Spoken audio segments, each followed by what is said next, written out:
C'est bon? Ok, on commence. Bonjour à tous.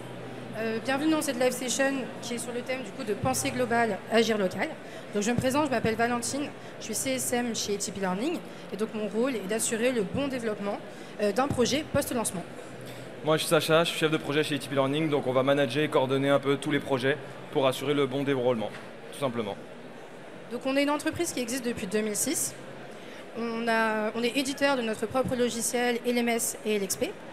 Et on a eu plusieurs trophées, comme le trophée de l'innovation Digital Learning en 2019 avec le groupe ADO, et plus récemment le trophée de l'édition de la formation étendue Digital Learning en 2021 avec Burger King, qui est l'un de nos clients de longue date avec qui on gère toute la gestion de leur franchise en France. Donc, on est une entreprise qui est multisectorielle, c'est-à-dire qu'on a de grands comptes comme par exemple Malakoff, Burger King, le groupe BPCE et des ETI. Donc, le fait d'avoir plusieurs clients qui dans différents secteurs nous permet d'avoir une vision stratégique globale et de pouvoir l'appliquer de manière locale pour répondre précisément aux besoins de nos clients dans son projet. Alors, aujourd'hui, on va parler de la thématique pensée globale, agir local. Donc, penser globalement une interface pour agir local avec plusieurs spécificités techniques.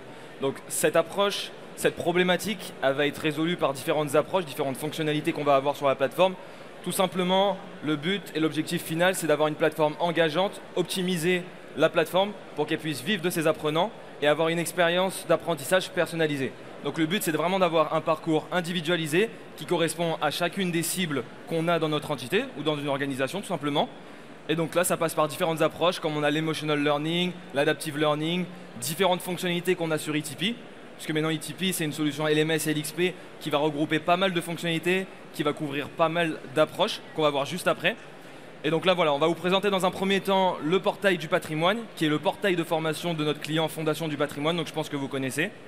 Ce portail, tout simplement, il répond pas mal aux problématiques qu'on a aujourd'hui, à travers différentes approches, différents développements techniques et non techniques qu'on a mis en place pour eux. Et après, dans un second temps, avec Valentine, on va vous montrer la création d'un module, donc d'une capsule, un micro-learning, super simple sur la formation, avec certains paramétrages qui vont répondre aussi à cette problématique. Là, je vais passer sur le site du portail du patrimoine, donc c'est portailpatrimoine.fr, vous y avez accès aussi sur vos téléphones, donc c'est super simple. Voilà. Donc, ici, on a une landing page, on a le portail, donc ça, c'est un mode open. Le mode open, c'est quoi chez ATP Learning? Tout simplement, ça va être un site vitrine qu'on va mettre en place pour eux, qui va montrer un avant-goût de leur catalogue de formation. Donc là, on n'est pas sur la plateforme complète, on a accès à tous les contenus de formation, parce que là, je suis en mode non connecté, donc je ne suis pas connecté. Et on va avoir différentes typologies. Donc là, on a un portail global, donc c'est une interface globalisée, pensée dans sa globalité. On va avoir un branding général qui parle à tout le monde, avec un wording général, et des contenus qui sont sélectionnés pour des contenus de personnes non connectées. Donc là, on voit que j'ai des nouveautés, il y a une petite sélection de contenus, on voit qu'il y a vraiment un design assez spécifique, et voilà, c'est vraiment pas fait pour une cible spécifique, c'est fait pour l'entièreté. Maintenant, moi, la spécificité qu'il y a sur ce portail, c'est que si je me catégorise en tant que particulier, j'atterris sur mon portail pour les particuliers. Donc là, on a une interface globale avec quelques spécificités locales en fonction de ma typologie. Ici, on va avoir les particuliers. Donc moi, si je suis un particulier, je vais avoir un branding différent. Donc là, ici, ça passe par la photo de couverture qu'on a ici en banner. Mais ça aurait pu passer par un logo différent, des couleurs différentes. C'est vraiment un portail en toute autonomie. Je vais pouvoir avoir quelque chose de totalement différent. On voit qu'aussi en termes de wording, on a une personnalisation de l'éditorial assez ciblée, parce que ça ne va pas être le même texte, le même ton qu'on va avoir, le même discours qu'on va aborder avec les particuliers qu'avec des collectivités territoriales. Les deux typologies de population qu'on a sur la fondation, ça va être tout simplement soit des particuliers, soit des collectivités territoriales. Ici, on voit que si on descend, on va avoir des thématiques qui sont préfiltrées. Donc, il n'y a pas que le branding et le wording qui sont personnalisables. On va aussi préfiltrer le contenu. Donc, le contenu que je vais avoir ici, il va être uniquement dédié aux particuliers.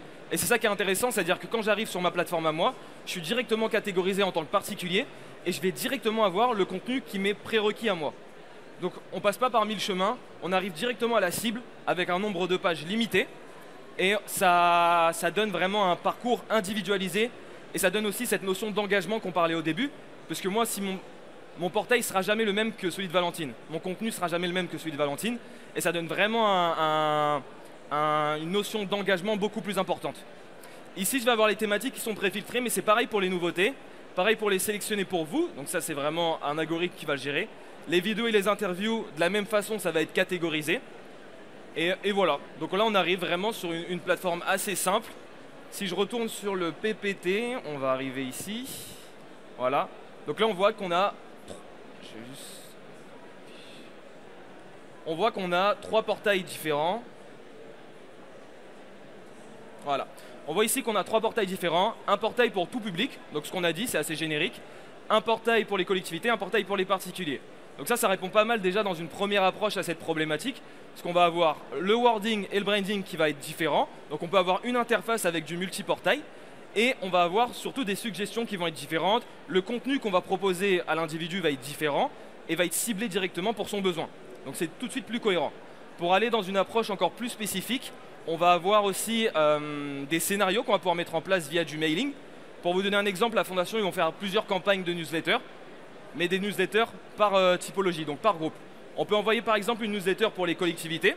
Donc dès que moi je reçois une newsletter typée pour les collectivités, je vais cliquer sur le lien et ça va m'amener sur l'interface collectivité. Donc je verrai ni l'interface particulier ni l'interface tout public.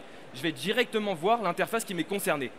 Donc voilà, ça peut donner lieu à plein de scénarios. Pour donner un exemple aussi un peu générique, on pourrait avoir un grand groupe avec plusieurs marques, un grand groupe de luxe pour prendre un exemple. On va avoir du multimarque et chaque marque aura son portail. Donc chaque marque aura son branding, son wording et tout simplement son contenu.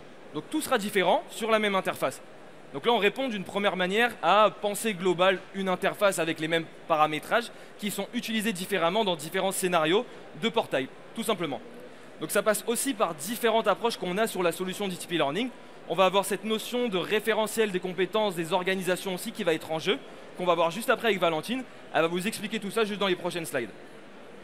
Donc oui, effectivement, l'utilisation d'un référentiel de compétences, c'est une bonne manière d'optimiser l'apprentissage de vos apprenants. Donc sur ITP Learning, vous avez la possibilité de le créer manuellement ou sinon de l'importer directement si vous avez déjà une liste qui est préétablie. Donc la création de ce référentiel, il va se faire de manière globale puisqu'il va être réalisé sur une seule plateforme, mais par contre, son action va être de manière locale. Pourquoi? Parce qu'on va pouvoir l'utiliser dans un premier temps sur un moteur de recherche. Donc les apprenants ils vont pouvoir tout simplement trouver leur formation de manière précise en utilisant le filtre de compétences. Et si on veut aussi aller plus loin, vous avez la possibilité, dans les paramétrages, dans le back-office, de lier chaque compétence à la formation. Et donc de cette manière, les apprenants, ils vont savoir exactement quelles compétences ils vont acquérir en travaillant. Donc là, par exemple, je sais que je vais travailler la gestion du temps et la prise de décision.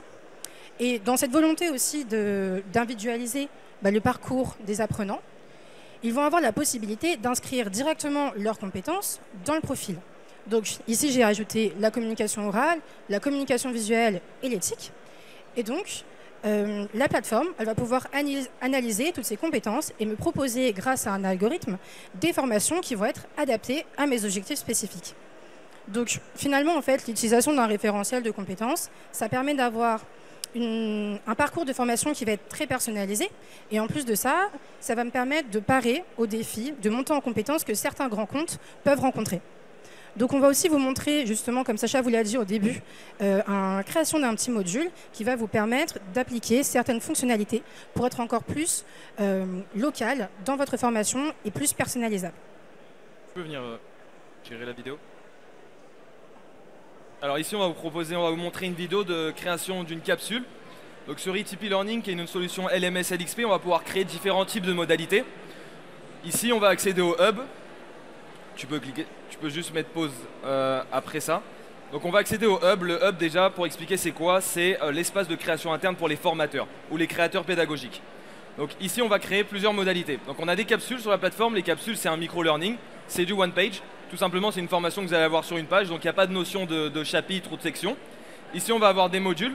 Donc c'est des modules, c'est un agrégat de capsules. Donc on va pouvoir lier plusieurs capsules dans son entièreté. Et là, on va avoir cette première notion de chapitre. Un module, c'est 100% digital. Une capsule, ça peut être présentiel ou digital. Et après, on passe au parcours. Au parcours, donc LMS commun.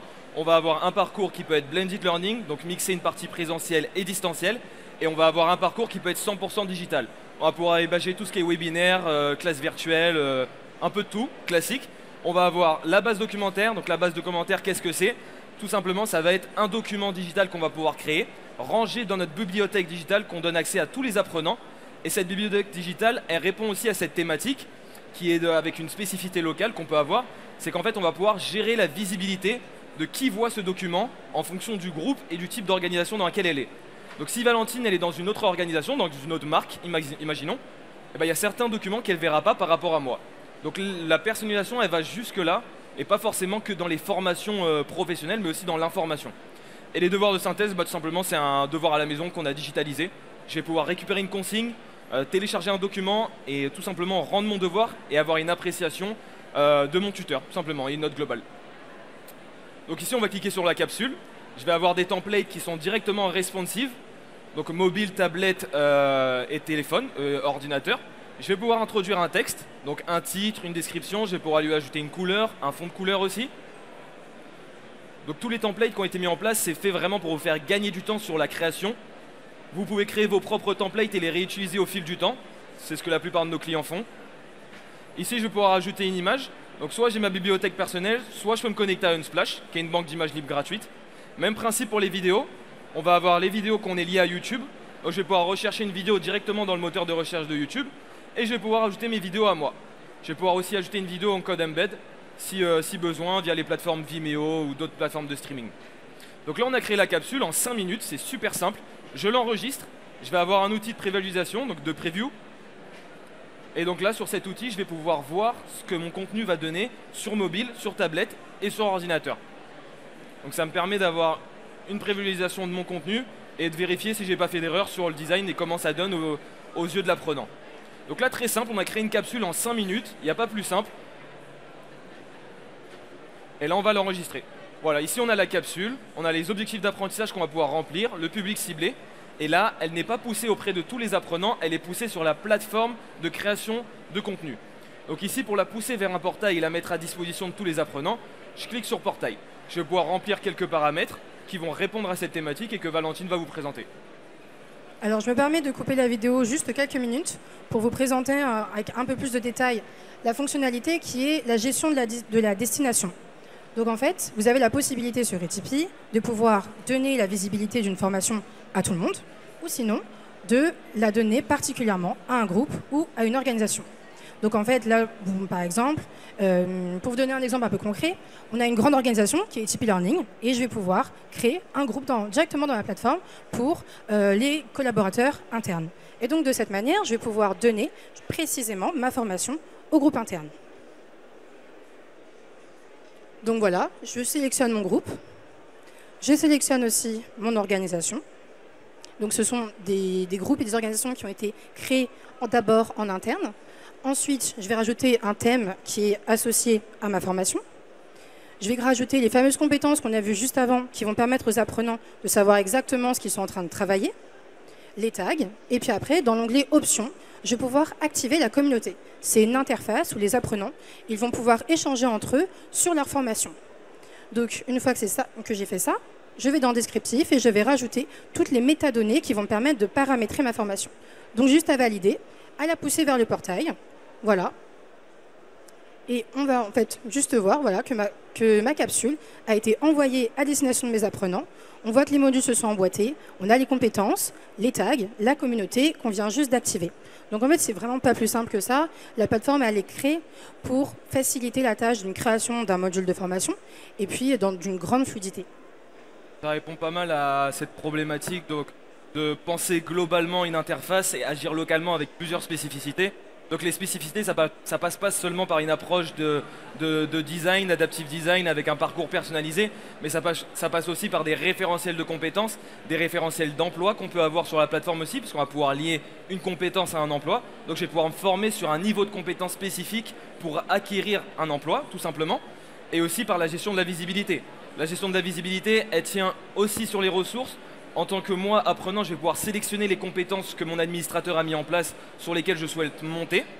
Et donc ça répond principalement aux défis de montée en compétences que les grands groupes rencontrent dans le domaine bancaire type BPCE ou Burger King, peu importe. Mais ici, voilà, on voit qu'on a une ressource catégorisée avec des compétences, des tags, tout pour faciliter la recherche. Et après, l'algorithme de préconisation sur la plateforme va tout simplement lier cette ressource à la compétence sur laquelle moi j'ai sélectionné pour me proposer du contenu. Voilà. Donc il y a pas mal de fonctionnalités sur la plateforme. Je ne sais pas si vous avez des questions. Nous, on est au stand R40. Si vous voulez faire une démo, on vous la fera avec plaisir. Et tout simplement, voilà, on a essayé de répondre de la meilleure manière possible au thème d'aujourd'hui. Merci beaucoup. Merci beaucoup.